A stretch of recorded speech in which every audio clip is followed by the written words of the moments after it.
Thank you for coming today, Mr. Thalhofer? Thalhofer. Thalhofer.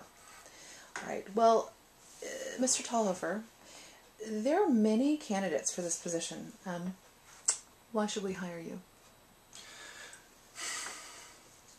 Growing up, my dad taught me and my brothers, I had 2 brothers and a sister, my dad taught us to always work hard.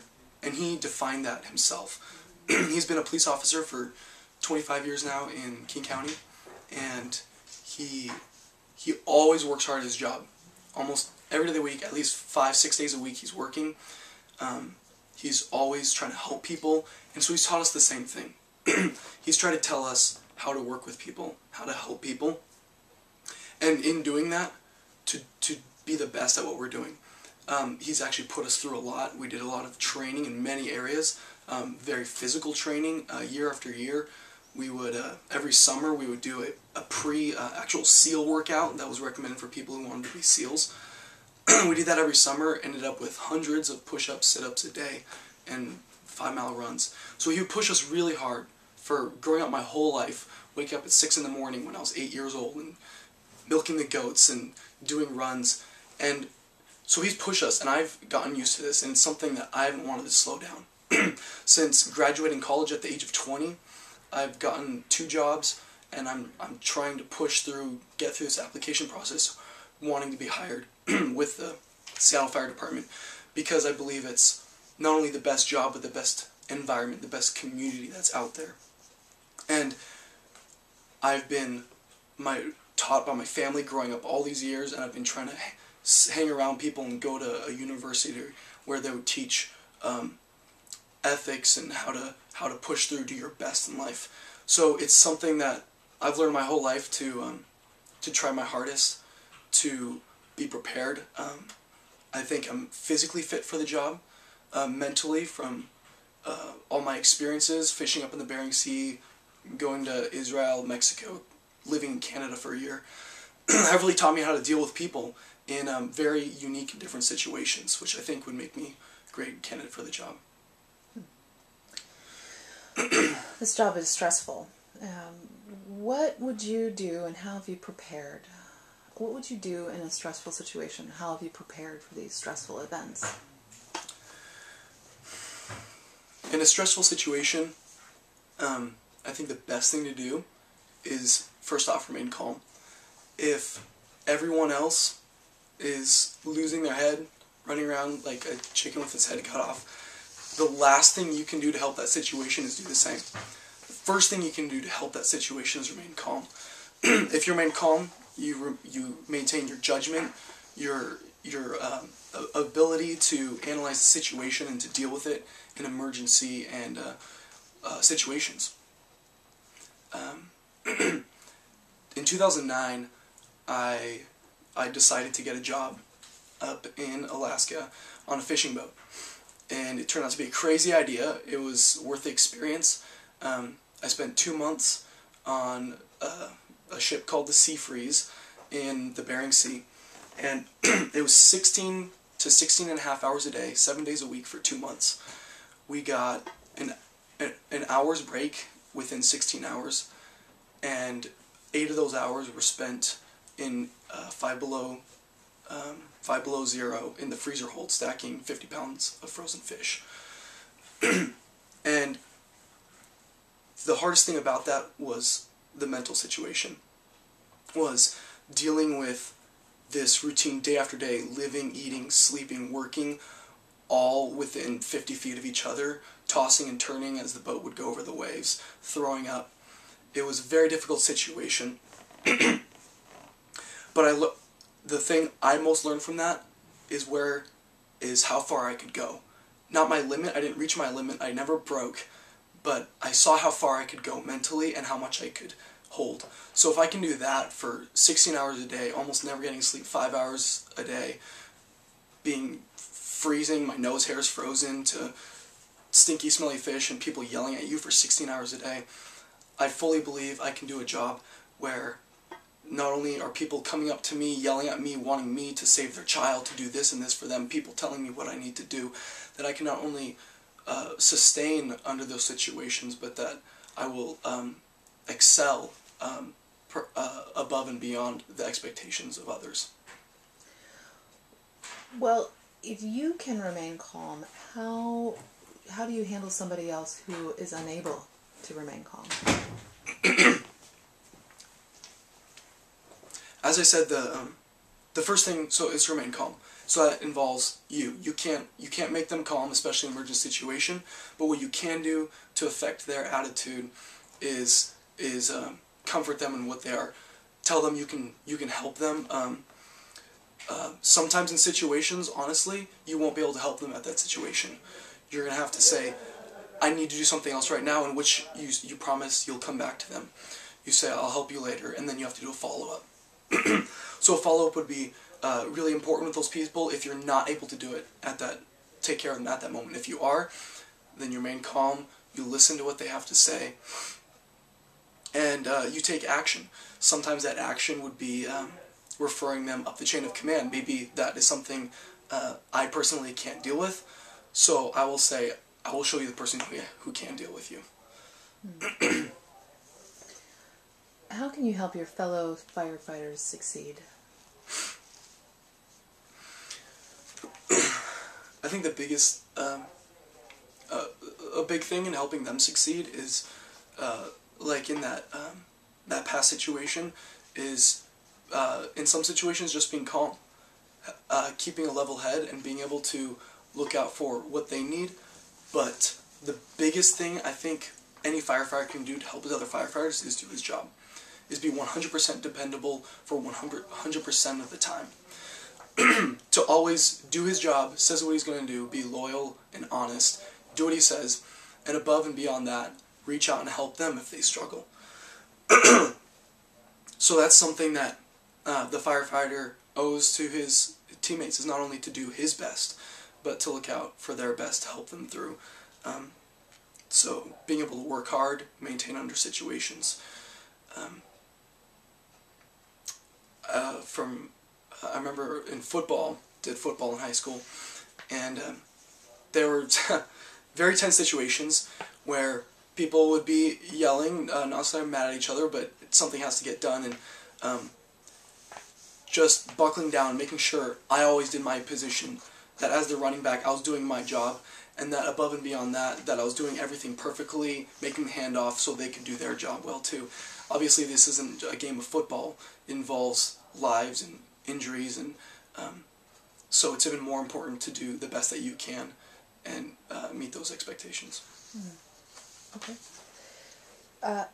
As a firefighter, you may be confronted, excuse me, just a moment. At this fire department, we attempt to hire the most dependable people. Why is it important for firefighters to be dependable?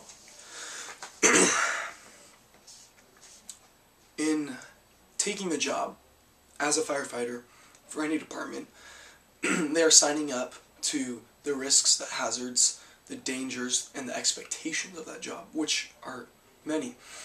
That involves the expectations of the community. They would owe it to the community to do their job. They would owe it to the community because they're signing up for a job that says, we're going to be there for you. We're going to be there when you're in a life or death situation. We're going to be doing our job, and we're going to be doing it right. So they owe it to the community to do 100% of what they can. In addition to that, their team, they owe it to their fellow firefighters. Like I mentioned a minute ago, they owe it to their firefighters to do their best and to help their firefighters out, so that in those situations they're not putting either themselves at risk or their fellow firefighters. They would also owe it to the organization that they're signing up for this job. They're saying they want this job at the department, and so they're saying they are willing to meet the expectations of that job, which is in situations to do the best they can. So doing the best they can is owing it back to that organization, saying, I will help you as an organization for the sake of saving lives, for the sake of public interest, and it's a public trust situation too. as a firefighter, doing the best that you can reflects the organization, reflects you as a firefighter and your team specifically, that you will always do the best that you can to help people in need.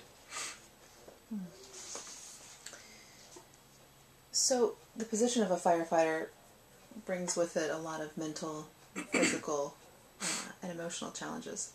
So discuss what you've done to overcome these challenges.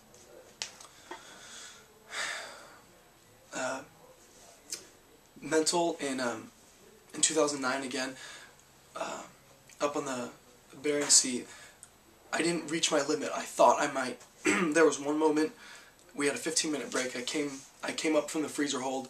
I couldn't feel my toes or my fingers or even my face. And I sat there, and all I remember is it was about a minute, and it took 100% of my energy focused on not screaming, on not running off the boat.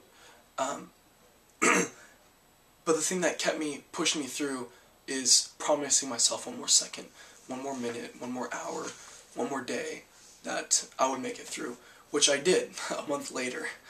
And so it's the mental aspect. I felt like I was almost there, but I was able to promise myself I would make it.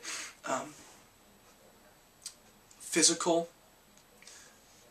like I mentioned before with my father growing up, I remember moments doing push-ups and not only sweat dripping off me, but tears. I was crying because I was so tired. I was 14 years old doing 500 push-ups a day, and I was doing these push-ups, and then I'd go for a run, but I always did it because my brothers were right there beside me. They were doing it with me, and we were not only competing with each other, but if one would slow down, we would encourage them to keep going. And I think that's very similar to the situation that would be involved with firefighters.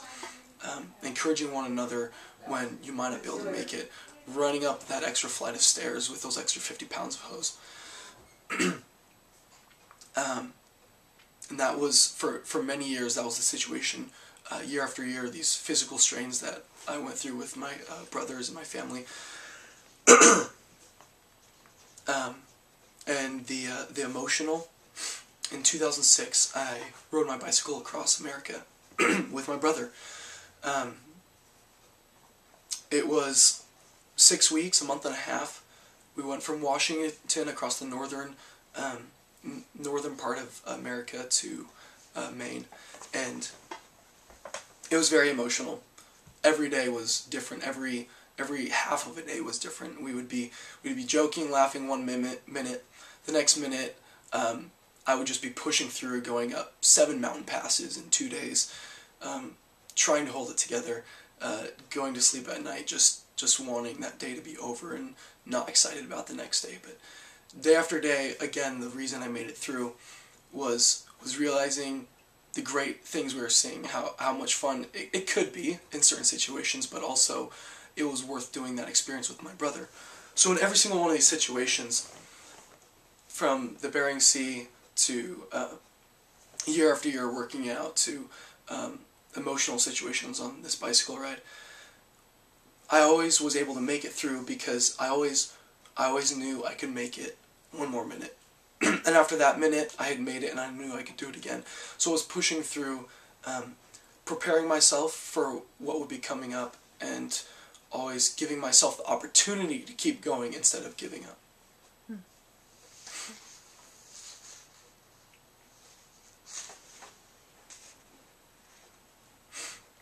Describe a mistake you've made in your past, what you did to fix it, and what you learned from it. In 2001 or 2002, when my family and I first started going to Judo Nationals, Judo, the martial arts, much like a mixture between wrestling and jiu-jitsu, and we'd go to nationals every summer, and that's where we'd do those very hard workouts with my brothers and my dad. And so we got to the point where after 4 years in a row of going to these nationals, I lost every single time. And looking back, I realized it was because And right near the end of that losing streak, I realized it was because I didn't believe I could win. I got myself over to the point after 4 years of losing to convincing myself I couldn't win. I saw my brother get second in nationals, and I convinced myself I couldn't. I'd gotten to the point, I just lost. I had won maybe one match in 4 years at those nationals. So I convinced myself I couldn't. Finally, in the 5th or 6th year, in 2005, we went down to Florida, and my dad, my family had this long talk with me. They said, they talked about how my coach, how people around me saw the potential skill in me, and that it was a mental barrier I put in front of me. And it was a matter of fighting that and overcoming that I won second in nationals. The following week, in a different location in Florida, I won first in internationals. I beat the Chinese national champion to win the title of junior Olympic gold. So it was a mental barrier.